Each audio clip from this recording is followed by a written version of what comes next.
Here we are, look at this camera here, two mics, a guest right next to me. It's the first time in about, since November, the first ever time we did that. That's what we were just saying there, Matthew. It was my first time ever doing a podcast. We did it in person. We're finally back here.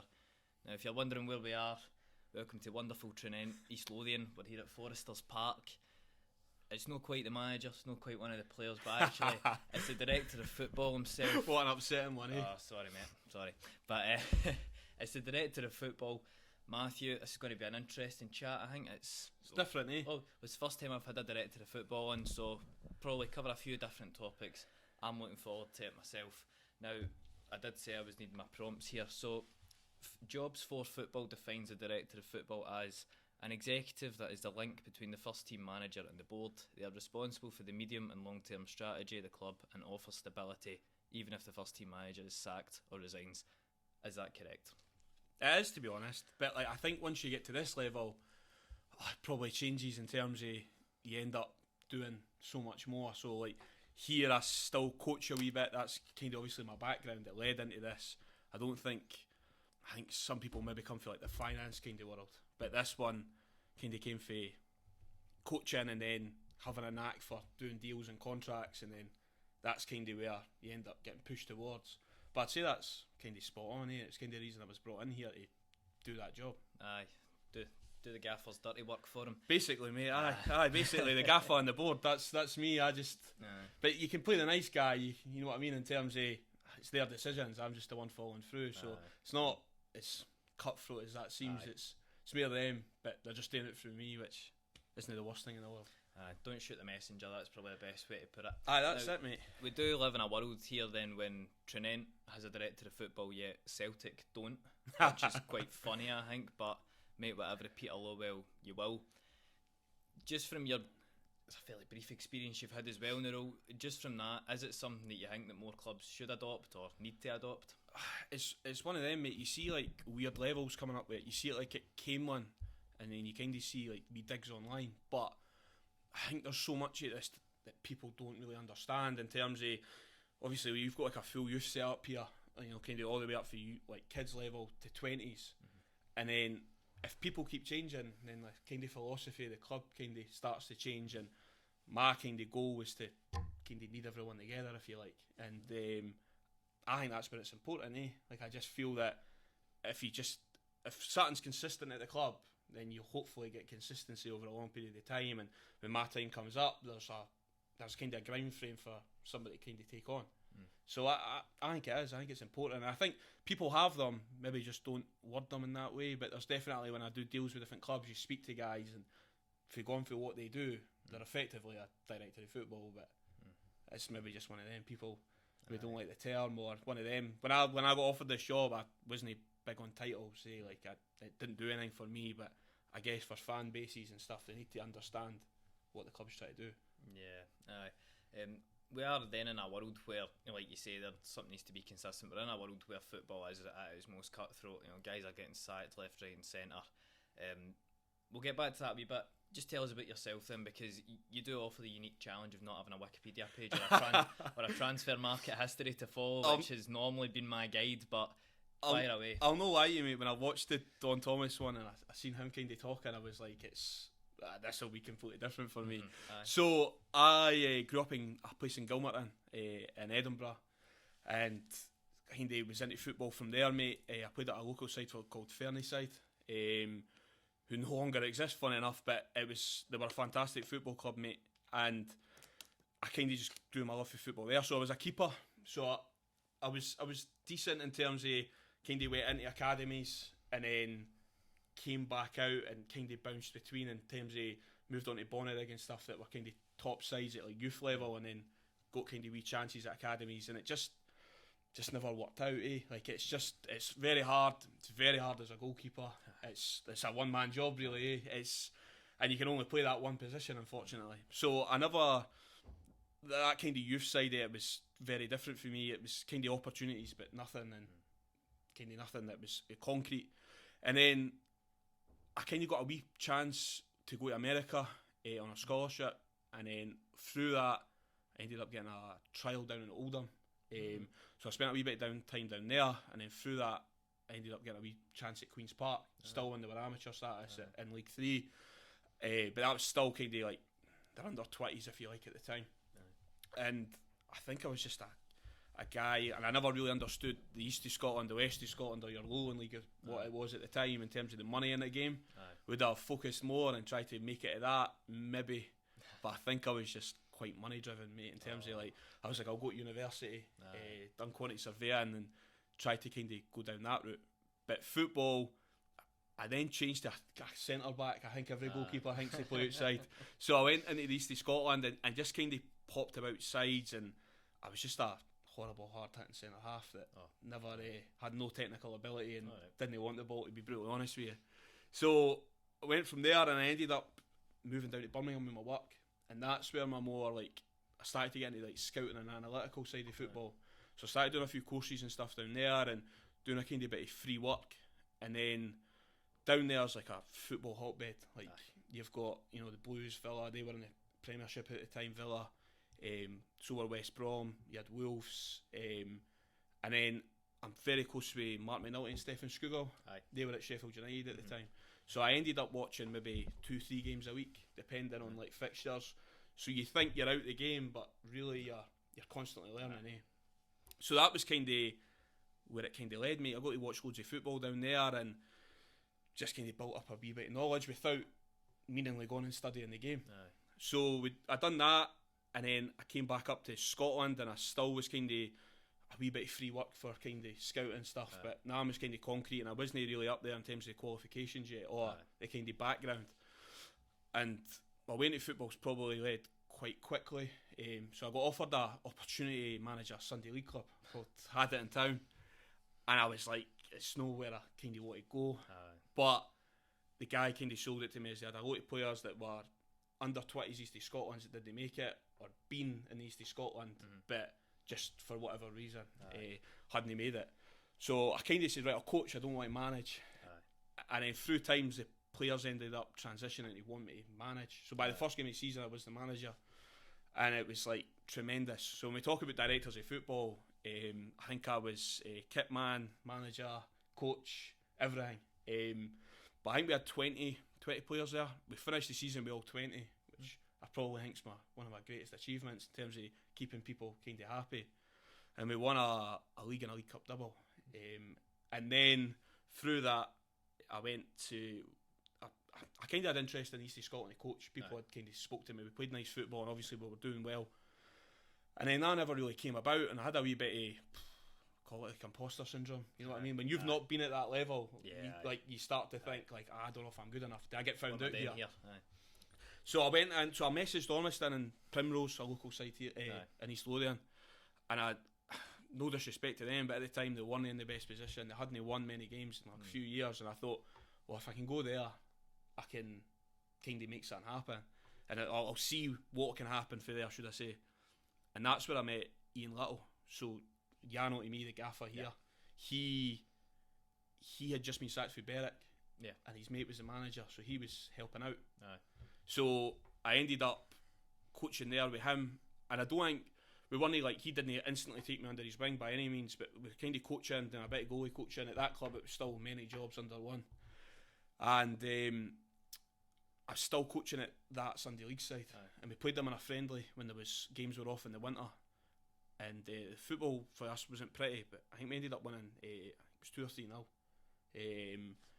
and I probably think that's the night it probably changed. Like Yano said to me straight after it, like, you kind of shouldn't be at this level.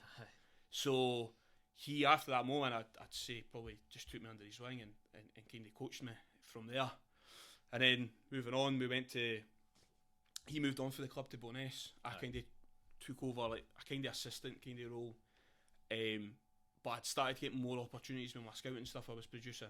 And I'd done a wee bit at certain clubs, and Alloa kind of bit at the time. And I was just kind of, I'd went up and done a one game for them, and at that same time in the October, Ian phoned me and says, Bo'ness, kind of, we need you up here. And Max Christie was the manager, so I kind of went up and agreed. And we ended up at Bo'ness.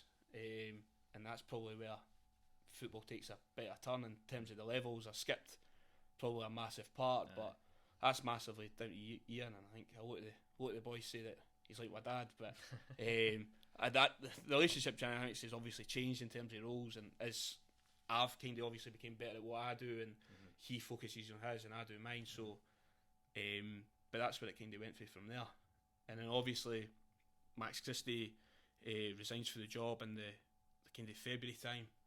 I become Ian's assistant at Bo'ness. We went on a great run. We lost one league game out of like the 10, I think it was, and it was Hearts in the last game of the season, a nothing game. We'd won the rest, and we drew one. We drew at Tranent. Tranent could still win the league against Spartans, and we ruined the party on that ground topper day we spoke about. Aye, wasn't it? Footy Adventures was up. Footy Adventures was it? Aye. It was actually a great occasion. It's just really hard for players because of kick-off times. That was like a 5:30 kick-off. But it's a massive crowd, so I ended up scuppering Tranent probably, but I'll not mention that too much. No. But and then we went from there, and then we went into the League Cup where we got to the final. And at that time, Ian had kind of agreed to come here as assistant to Max Christie, who took the job. So I managed the club in the East of Scotland final. It was 2-0 down at half time. We brought it back to 2-2. We were a penalty away from winning it and missed that, and East Scotland Ride went on to win. Mental, isn't it? But it's that, and then it leads me to here. So it's kind of not the most glamorous playing career, but a kind of a fast tracked kind of coaching area, I'd say. That you said about Ian almost being like your dad there. Of course, I'd done a wee bit of homework on you, or I'd tried to piece a few things together about you and your history and just Tranent and Bo'ness in the last few years at least. Would you think it's made you and him compatible in the way that you've now worked with each other for a wee while now? I think Ian's he's just loves coaching. Like, that's the side of his game that he absolutely loves. And set the party things that he doesn't like, I enjoy. So it kind of was that yin and yang, I feel like. I'd probably say my big things is my people skills and how I come across the players, and they're doing alright so far, mate. I've always had a great relationship with players, and even in times are no great for them, or they maybe want away, or different things like that, I kind of always feel a way I can get through to them. And that's kind of the side of the game that I focused on for him, especially as assistant. So I would obviously coach and stuff, but I would go and do that for him. And then that's where the kind of transfer time kind of opened up, and that's no really Ian's world either. He would say, I want him, but I don't want to overpay, but he was like, I want a fair deal, I want this, can we get it done? And then done a wee bit of that at Bo'ness, and then obviously here it kind of went 10 times that doing it here, and it's probably just the things he doesn't like I enjoy. So we've done really well together in that respect. That's perfect in that sense then. You say about how you were doing scouting work, analytical work. It seems to be something that is on the rise in the game. We've got a tactics board there. There's a guy, Coach Rafa, I think, on TikTok, and he always does all these wee breakdowns on how I would line up, and it's always like the same 3-2-5 and all that formation that he comes up with. But this technical side or this analytical side is something that's definitely on the rise, and people are starting to like a wee bit of data, stats. I mean, you look at Brentford and their Moneyball, for example.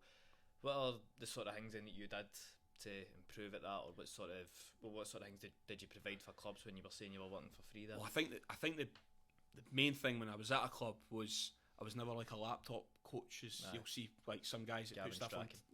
Some guys put on Twitter, they get absolutely slaughtered. Even players jump in saying you don't know what you're talking about, you never played the game. And so I always kind of give players that respect. So my kind of side of the game is more like opposition analysis in terms of breaking down the opponent, breaking down where they leave space, weak sides, all that kind of stuff. So that was always the route I went down, instead of kind of analysing ourselves, where that's where I think it comes into a wee bit of that laptop management in terms of what people would say. Do I think it's wrong? I don't. I think there's a place in the game. I think Brentford have showed that, and I just think sometimes it's knowing the level to do it and knowing kind of how to do it. So all the work I kind of done before was focusing on opposition, and it kind of was just by utter error in terms of it's just where I ended up falling in, and quite enjoyed breaking them down. But when you're when you're doing it for just wee jobs for the odd people, you never feel part of it, and that kind of hurts a wee bit, and then you don't know what their strengths are unless you're watching them all the time. It's really hard when you're just by yourself, but when you're at a club it's a lot easier. And I think the players, like I produce like reports for teams at Boness, and I done it here and broke down opponents and broke down where we'll get kind of chances, and players have kind of bought into it. A lot of them kind of enjoy it. They message me about it. We kind of do it, put out a report, and then we'll speak to them all individually instead of doing it all at once. We only get 3 hours a week, so if I was to say I want to steal 30 minutes of your time, I don't think it goes down very well. I'm feeling quite lucky to get a wee bit of yours. You must have been a football manager, man, then, surely. Oh, aye, absolutely. I remember just going through to study and just sitting playing on a laptop, football manager, mate, and kind of having that kind of enjoyment of that side of the game and the contracts and all that. And it's probably where it comes from, mate. A lot of people will say, will make that joke in terms of certain people who do certain jobs, but it literally, that's where you'll find a love for it, and that's where you'll find like it kind of is a real life version. Let's be honest, it's still only moving players on. The difference is you physically got to speak to people, and that's probably the trick. What's been then since you've transitioned into your role, title, whatever you want to call it? I know you're a wee bit kind of, is it a director of football? Is it just the middleman or whatever? What then has been maybe a bit of a shock for you? What's been a difference now that you're in a bit of a different seat as you were before coaching? Well, stuff like, so I kind of, the under 20s didn't do very well last year, but it wasn't down to like coaching and things. It was just that was their first year at that level. But it was like trying to get them involved, but I never really had to worry. I was just interested if I had 1 or 2 players that we could come in and take or put on a bench. But now it became my issue, like if that makes sense, and try to find different ways to make them better and helping them and attracting players. So that fans, you kind of is when you're in a coaching team, you're in a bit of a bubble. You're aware if you're not doing well, but it's like certain things for me. It's if I sell that player, what's going to be what's going to be the backlash for the fans? But if I get this player, can I get them back on side?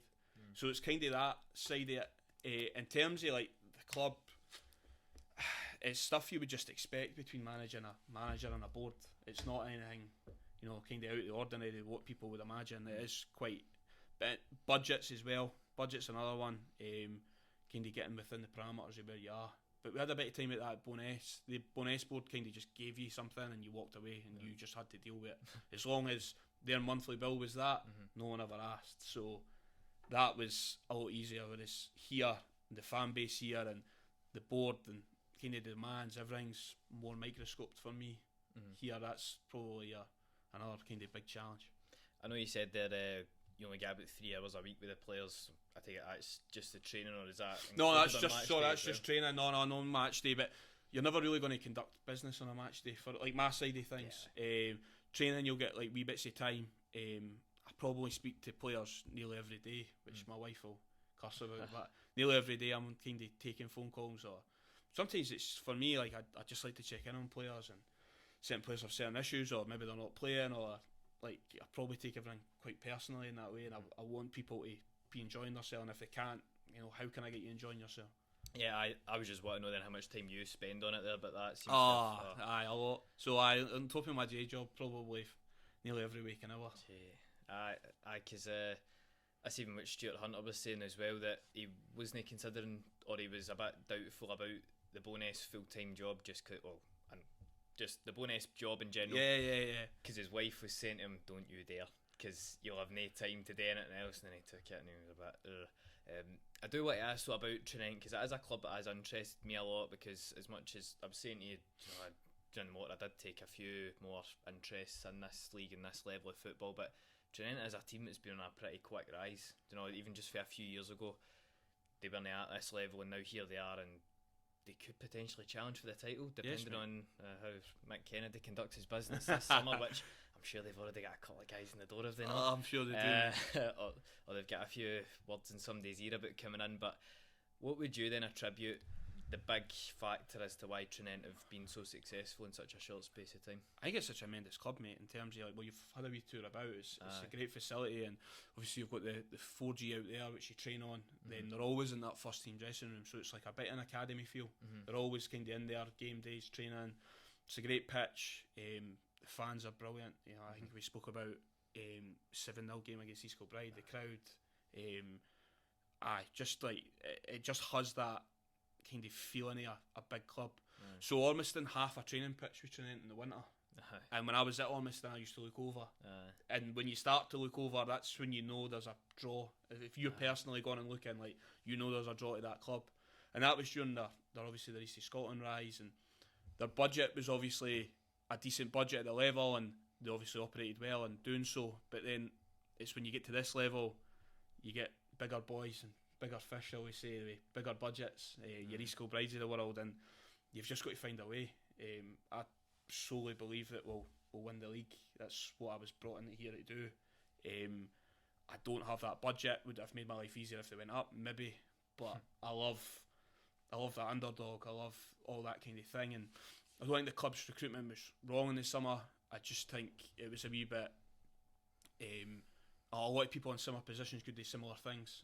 Whereas this year we've really focused on getting the right people into the club, and just so many games we just lacked a wee bit of grit. Whereas here it's now we could feel like we're in a really good position. Our summer business has been brilliant, and it's definitely kind of looking up. Would you then? I don't mind ask Stuart Hunter about this actually. The SPFL itself. I know you've said before in was it the East Lothian Courier that you would like to see the team in the SPFL, or not as you'd like to. You want to see them in the SPFL. Mate, yeah. It seems a very closed off shop in the sense that a team that finishes bottom of the league system actually has a bit of an advantage because they don't have to play that wee playoff, and then they get the best of the league below. But and then even as well, it was the Trust Trophy as well. Like Tranent came out and doubled down on what the Colts had said about like what's the script here, because it just seemed to be the former SPFL clubs that were all getting a wee look in, and the ones that finished at the top of the leagues. But what's your thoughts then on the overall Scottish football system? What do you think needs to change? I think there needs to be a better system in terms of teams going up. I don't think you can finish at the bottom of the league and get a chance to stay up, in my opinion. If it had to be then that the two teams play off in terms of the Highland and the Lowland, I think that's a far better system. But that team, for me, still must come down. But there's just other factors in it. So you've got like the bronze licence thing that obviously hurt Bucky. And it's just, you've got clubs in the leagues that didn't have it. Obviously you had, I think Airdrie and stuff didn't have it.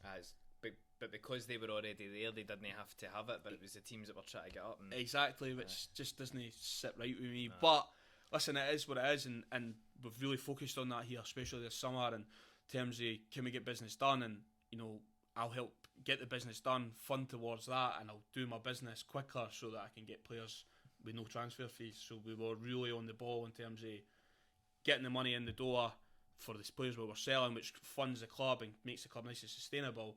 Whereas I was operating very quickly to get players in the door that we weren't having to pay a transfer fee for. So it was kind of just doing business smartly, but it all leads down to that bronze licence, which isn't the best way for me. So Tranent don't have a bronze licence? No, we don't. No. So we need to widen our pitch a wee bit. Ridiculous, isn't it? We need to widen the pitch. We need to add in a wee bit, about 400 seats. And there's a couple of other wee things, but they're kind of biggest. But they're in the process of getting done in terms of planning permission. So if we're in that area in the summer, this time next year, that licence will be done unless something miraculous doesn't happen. But they'll come up with an excuse. Well, everything's kind of in the go. But in terms of that trophy, I don't know. I'm genuinely just a bit confused by it all. In terms of like your top 5 Highland teams got in. So then your Lowland League teams. Where was the consistency there? There's zero consistency to that. Whereas previous years it's been like the top 4, excluding your B teams, which obviously Tranent would have been included in. So, I don't know the thinking. I don't think they've released a statement on it. No, but I don't think they'll change their point of view. I don't think you can. But from our point of view, you obviously think you're going to be in that. You think you're going to make X, Y, and Z off it. You budget towards that, and then someone just comes in. Kind of says, listen, we've moved the goalposts now. Teams that finish 14th can come in because they used to be in this league. That's where I don't understand it. As much as that's one, you spoke about budgets as well. What are some other obstacles then to your job or towards Tranent's project that you've found then in the past year of doing this job? We just had there was previous. I think they've done a tremendous job last year in terms of how they got in. It was just, I think the change in management. Obviously, when you change the manager, then a different manager comes in with different ideas, different money, and there's no continuity in the club. So we had players maybe on kind of money that wasn't suitable to the club, and we kind of had to do a bit of business to change that. Especially when you change your manager, that manager wants backed, and you have to go and get players. So that was the kind of big one, is shuffling players about to kind of get people in. And then it's that point where you're still in the running for the Lowland League, but like your money's done, and you're competing against a team with a massive budget, and you just have to, like, from my point of view, I think we spoke earlier about the night in February against East Kilbride, we were 2-0 up. They had a tremendous bench. They came on and changed the game, and they won 3-2. But that, for me, after that night, I probably go into next season mode. For me, I think it's you can realistically think it's done. You're never going to say that out loud, I understand that, but for me it's done. It was never done to the players, but I have to start thinking, right, I'm probably going to be here, 90% going to be here, so I need to go and get business done for this level. And that's kind of, it's just the uncertainty, and then when that initial part of the job taking over and having different budgets in terms of old managers and kind of filtering players through that you wanted, and or changing the kind of wage structure about. But that this season, that should be, well, it's been under my control for that while, so it should be smooth. Who or what has been your biggest aid then in transitioning into the role? I'm going to make a guess it's the gaffer himself, but if there's anybody else it wouldn't be. I think it would probably be Brian Johnson, director here, because it's another side of the game. Like I'd kind of already took that side, and I'd already kind of done deals, but he let me into more and kind of try to get deals done, and kind of tactics to go about that. So he was brilliant for me, like a massive transition. And I think Ryan's been in the game for a while. He's well known. He's a guy that'll just always be Tranent. He's probably the biggest fan I've met. So learning for him has probably helped me quite a lot. As well, for obviously you just pick up stuff when you're in board meetings or kind of that. They all kind of help you, but you just aren't aware of it. And it's like you receive letters for like from the leagues or the Lowland League, and I never ever used to have to worry about this. Whereas now you are, and you would speak to your secretary and do I have to worry about this? So everyone's kind of helping you. But Brian was a big help for me personally. But I obviously the gaffer's always been here, and he's always been kind of supportive of the decisions I make. So definitely both of them have contributed highly in my career up to this point. Yeah, what are board meetings at this level like? Because we all think Celtic board meeting, and then it's all everybody slags off Peter Lawwell and Michael Nicholson, and James Bisgrove has just left Rangers actually in the past couple of hours. But what are the discussions like at this level, 5th tier of Scottish football? Well, I don't think I've ever seen anyone turn up in a suit. If that kind of paints a picture, it's quite relaxed. The meeting will also change times. People will be late. A lot of them, it's not their paid job, they're not being paid, so like, you're never going to cry about it. So it's very relaxed. A table a bit longer than this. I'd like to say there's a minute keeper or something goes about. It's nothing like that. It's physically, people just have their say, and a couple of people have notes that they have to answer, and then we'll just take it from there. But it is very different from Celtic's boardroom, I can absolutely assure you. Are you sure? Because I mean, they don't. It sounds like you want to spend more money than Celtic do at this rate. Because we get no idea. It's just the usual. We're back in the Twitter sphere now of just names getting chucked about. Man United backup keeper getting chucked about. It's just hurry up and get us to the business. You know, well, the Euros have got to come before the season. I was going to say, and that's when everyone's prices go up if they've done well. Matt O'Reilly's been snubbed for it, so I think that's maybe I've seen that. A couple of tens of millions maybe off his price tag. I've seen that. The 50 million price tag no longer exists, I feel, but he's a top player. Oh yes, absolutely special. But, I could do I'm here. Oh, absolutely. Well, you said Callum Higginbottom, didn't you? Aye. Is there any other guys like him that have been in around? You know, guys that have just been seasoned in the SPFL, they've maybe been down south and they've come here. So during my time here, it was just really Higgy, but Callum was brilliant. We kind of forged a really good relationship together. Helped him kind of massively for kind of messages he sent me after, and it means a lot when a player like that has been at that level, like kind of rates what you do in terms of like the scouting. I think he after the game said the Scottish Cup game against East Kilbride was kind of one of the best game plans he'd ever came across, which to me, when I was saying earlier, when you go into the club at these levels, for me I get that wee bit of imposter syndrome, if you call it. That's when you kind of go, I'm doing alright. But I had Tommy Grant at Bo'ness, played at Fleetwood in League One and stuff.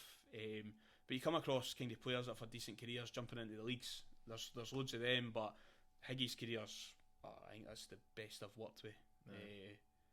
Tremendous career down in England and things.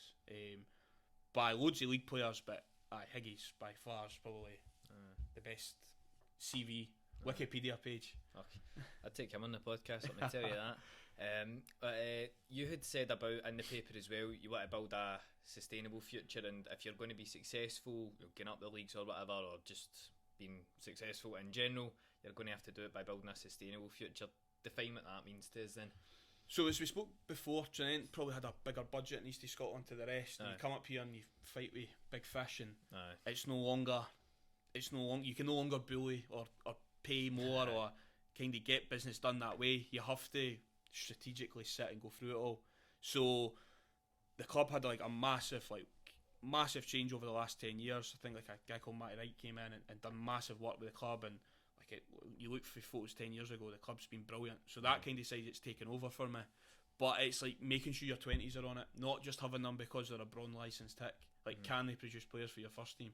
So when I said earlier about helping them, it was kind of bringing all that into the game. And they're kind of the big things that we need to do. And the sustainability things as well, it's just like your wage structure. So maybe before there was kind of some wages out here and down here, and I just wanted everything closer. The changing room talk, everyone knows this. It's not this thing. People know what people earn. And I just feel like kind of he knocks people's noses out of place and things like that.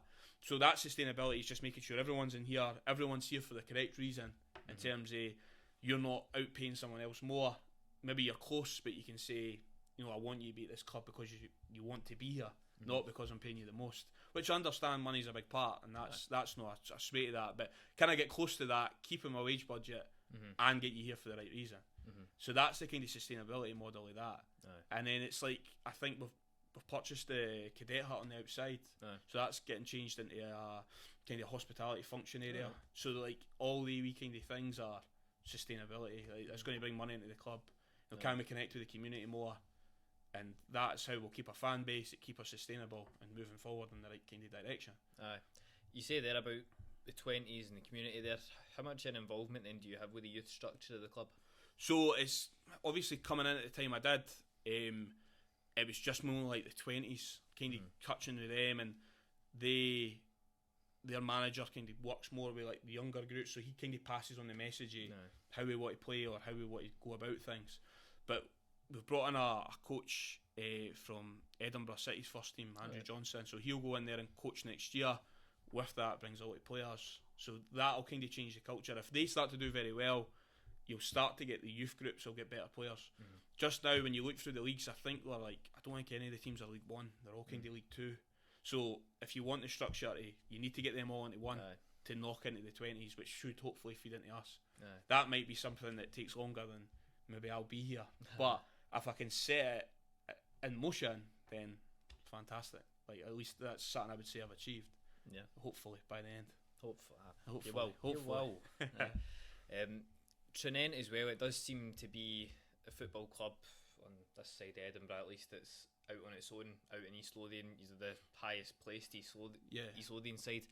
Is this a wee bit of an area that's untapped potential almost in football?